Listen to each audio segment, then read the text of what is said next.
Namaskar and welcome to episode number 18 of Understanding Consciousness podcast. I'm just trying to say it in different ways so that I have some variety in life, spice of life, variety. So today we are discussing the experimental side of things, the experimentation. How do you pinpoint the truth out of noise? And you, my friend, if you never have had an experience of knowing what lies in that domain, you might be up for a surprise, as I was, in the sense that I found that it's hard, extremely hard, and risky and slippery to pinpoint the truth, to find it from all the gibberish anytime on the internet, and you might already agree with me on this. But another way to understand that is through these research papers, because they tell you all the experimental conditions that they looked at in different ways, and the ways in which it can go wrong, and the ways in which the data can slip up and be inconsequential. I might be making it too complex. So let's just go into the details of it, and you might take something out of it, might not take something out of it. Let's see. Let's go to the materials and methods, right? We have discussed it a little bit in older podcasts that it's a VR setup. There is a hand tracker on the VR headset. There is a subject wearing the headset, and the experiment goes like this. The person is instructed to start the to raise the hand, raise one of the hands, left or right, based depending on different factors, whatever. And as the hand crosses this rectangle of a certain width and a certain height, if it crosses that, at that point, at that instant, two Gabor patches are okay. So first thing is, there is a dot in the center of their vision, which is zero point 0.7 degrees wide. What is 0.7 degrees wide? What is it? How do you make sense of it? I'll tell you how to make sense of it. Take your hand and stretch your arm in front of your face. Make a thumbs up sign with the nail of the thumb facing you, right? Dramatic voice, but now at the arm's length, the thumbnail is the size of the full moon or the full sun. Because both are same size, apparent to us, apparent to the earth, they are same size. They're not same size actually. One is, I think, 400 times, no, even more than that. Anyway, the that is half a degree of angular distance. Yes, our whole view, our whole vision, our whole 360 degree, you call it 360 degrees. That's what I'm talking about. If you just turn your head from like an owl behind your face, that is 180 degrees. So how do you make sense of half a degree? This outstretched hand, thumb, nail, right? Okay, that is half a degree. So this dot where you have to focus is 0.7 of a degree, which is a little bigger. Okay. Now, there are other factors, other measurements that they tell you about. Okay, this is this degree, this is that degree. The this is how you. I mean, there are these details that you have to that you check, and it's nice that they have put it up for us. But that's not what I'm talking about here. The second part is the apparatus. They talk about all the equipment that you need, the Oculus Rift and the VR headset with a refresh rate of blah blah blah and the well view of approximately 100. And so the point is you have to show your workings so that someone can reproduce it, right? People can. I can theoretically sit here and get this equipment, set up the experiment like this, and be able to test the effect myself, right? And ideally should get the same result. So they have given these details, and these are all technical details, but some raised some interesting ideas in the mind. The some raised some interesting points. First of all, what caught my eye was that the gratings, they are very specific about the size of the grating, the size of the Gabor patch, right? And they have to change the size of the gratings of the Gabor patch, the width of each color in a Gabor patch, so that to avoid adaptation to stimuli. You see what's going on?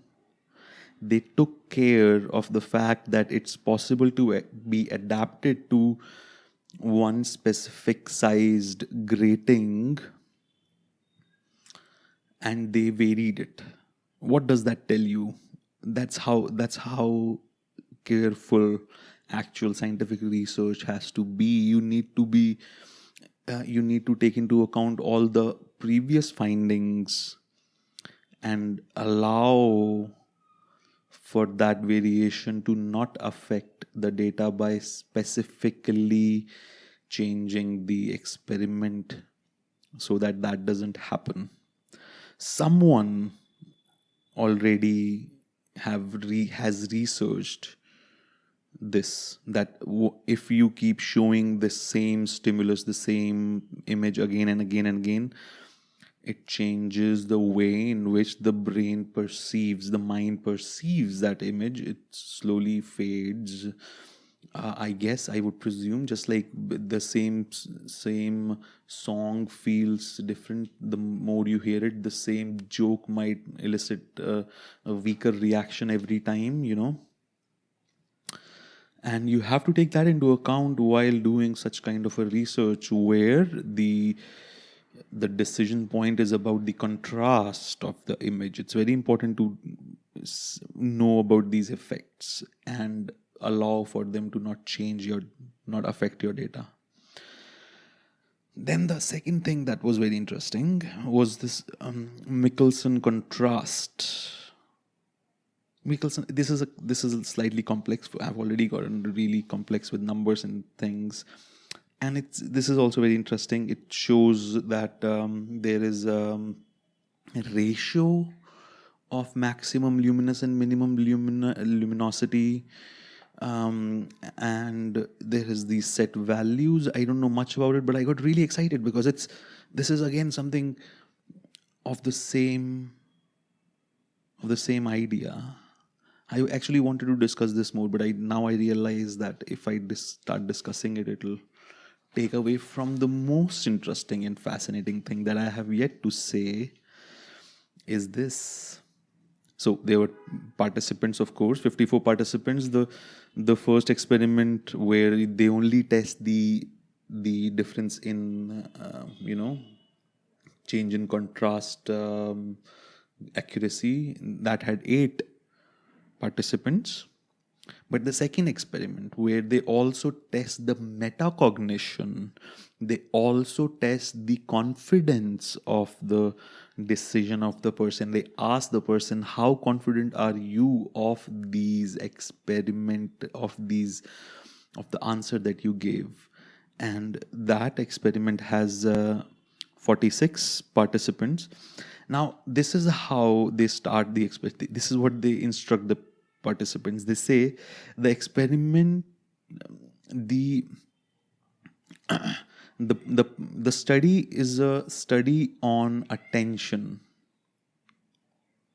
It's a study on attention. They tell them that it's a study on attention, and the hand tracking device is just a device that detects the general direction of the hand that is needed to start each trial, start each time, each decision, in order to cover the true aim of the experiment. So in effect, they lie to the participant. They don't tell the participants why. If you tell the participant, "Okay, this is why we want this is what we are doing, this is what we are going to do, we're going to sit you down and we're going to test your ability to differentiate between high and low contrast behind your perceived arm, and that's the goal of the experiment," that surely will change the data. That will mess with their perception, right? That will change their prediction or their preconceived notion, and maybe mess up the data. So it's very important to lie to them. This is catnip to me. This is so interesting. Everything, every detail in this, I can go over and over and over and be like a fanboy and bore you people. But this is so cool. I'm just imagining being a researcher now who just get some people and tell them this and this, so that the whole engineering aspect of it, the creative ways in which you have to create. And this happens with every test, every research paper has to be written with some research. I mean, most of them, I guess. And the research that happen, every research happens in different ways, so it has to be examined, the way in which you get data, and changed, and in ways in which you have to make sure that the data is pristine. It's not about the fact that scientists are these people that are really too what's that term, too what's that term, man?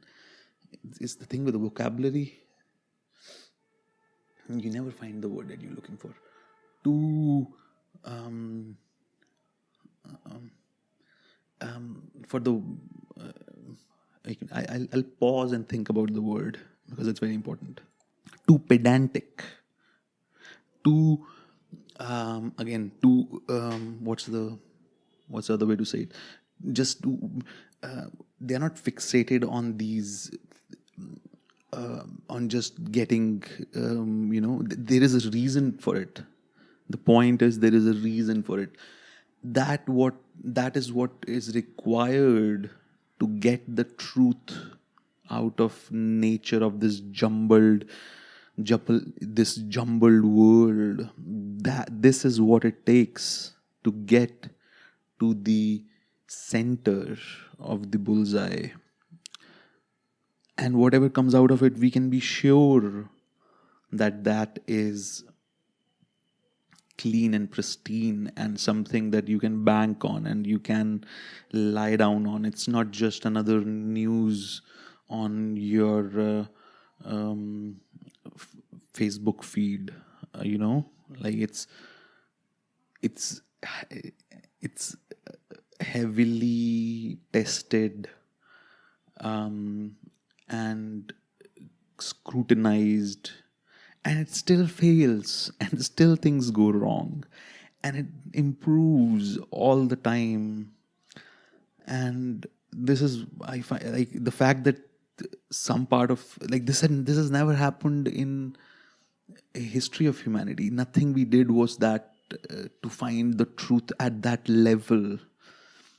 I mean, there were people all through the history. These few people, Archimedes, the Galileo, but Newton, Kepler, who tried to get there were these people who, but systematically it was never the case. There was no systemic way to get it, and now there is. In the last 150 and 200 years, there is a system of the amount of people who are doing this kind of mining of the truth as a daily living is astonishing. That it's astonishing that we can manage to do it, and it's fascinating, and it fascinates me to my core, because there is nothing. I mean, there is something about stories that teaches you a lot of things, and I love a good story. I love a good movie, but there is something about the actual truth that is just too attractive. The astronomical facts that come to mind, that neutron stars and the black holes and the I mean, don't get me started. So I'll stop here because the next part is again going to take some reading, which is the results of the experiments and the statistical analysis and the data pre-processing and the graphs and the conclusion and the discussion, and very interestingly, alternative explanations to the present findings. Who does that out of science? Okay, this is what we found, this is what we think it is, but there are these other explanations that are also going to work on the same findings. So who knows? Limitations and further questions and acknowledgements and funding and conclusion and data availability and references, and that's it. See you tomorrow. Thanks for listening.